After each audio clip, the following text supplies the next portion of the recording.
Bom dia! Está na hora de termos 5 minutos com Deus e que a paz do Senhor, que excede todo entendimento, esteja sobre a sua vida, sua casa, sua família e que essa mesma paz seja o árbitro do Senhor no seu coração para a realização dos seus sonhos, planos e projetos. Amém? Ontem nós falamos sobre o capítulo 5 e o versículo 6 do livro de Josué, que as pessoas naquele momento eles estavam para tomar posse da terra prometida e que uma geração tinha se perdido e agora a nova geração está entrando. E hoje eu quero continuar nesse mesmo texto, porque eu acredito que tem muita coisa para a gente aprender, tem muita coisa que Deus quer falar conosco e nós não podemos desperdiçar nada do que Deus fala, porque tudo que Ele traz de ensinamento e direção para nós significa vida para a gente. Significa uma direção dele, significa um novo horizonte que ele está abrindo, ele está descortinando novas possibilidades e nós não podemos nos dar ao luxo de rejeitar nenhuma delas. E eu quero falar sobre exatamente aquele povo que perdeu a possibilidade de entrar na terra prometida. Aquele povo que morreu no deserto, que morreu nas guerras, que morreu no caminho, porque eles desobedeceram a Deus.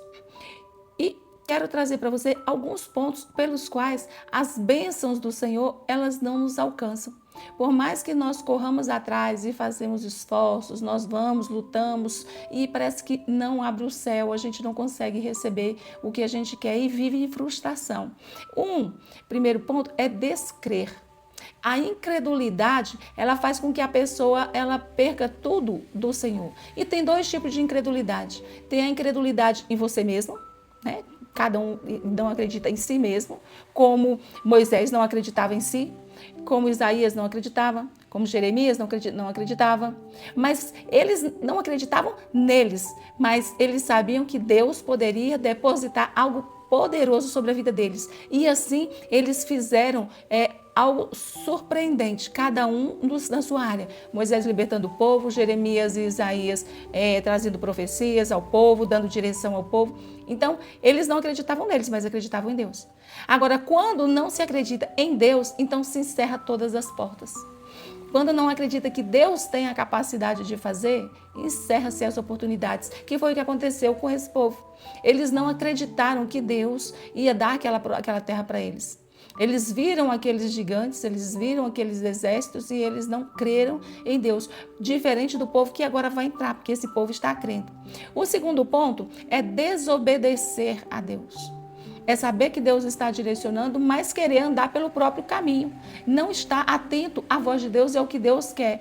Prefere priorizar suas próprias vontades. Isso aconteceu com o rei Saul. Ele, pelo ego dele, ou pelo medo dele, ou pela soberba, ele preservava por desobedecer a Deus e fazer o que dava na cabeça dele. E ali ele perde a presença de Deus. E uma vez que nós perdemos a presença de Deus, nós perdemos todas as oportunidades da nossa vida.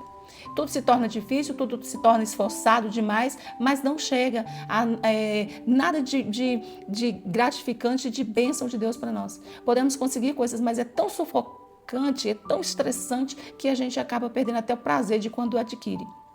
Jonas também. O Senhor deu uma direção para Jonas e Jonas foi para outro lugar. E quando a gente vai para lugares que o Senhor não nos coloca, quando a gente quer desobedecer a Deus, então a gente vai pagar a consequência do erro do que se faz. Terceiro ponto é o questionamento. É questionar Deus. E esse povo, eles viviam questionando a Deus. Eles não acreditavam no poder de Deus e eles ficavam sempre murmurando. Será que não tinha muitos túmulos no Egito? A gente tinha que morrer aqui no deserto? O Senhor nos trouxe aqui para ser picados por cobras, o Senhor nos trouxe aqui para passar fome, para passar sede. Então eles estavam sempre questionando Deus, sempre murmurando contra Deus, e isso fez com que eles perdessem a bênção. E é um perigo grande nisso, porque incita os demais. Foi o que 10 homens fizeram. 12 foram ver a terra para entrar.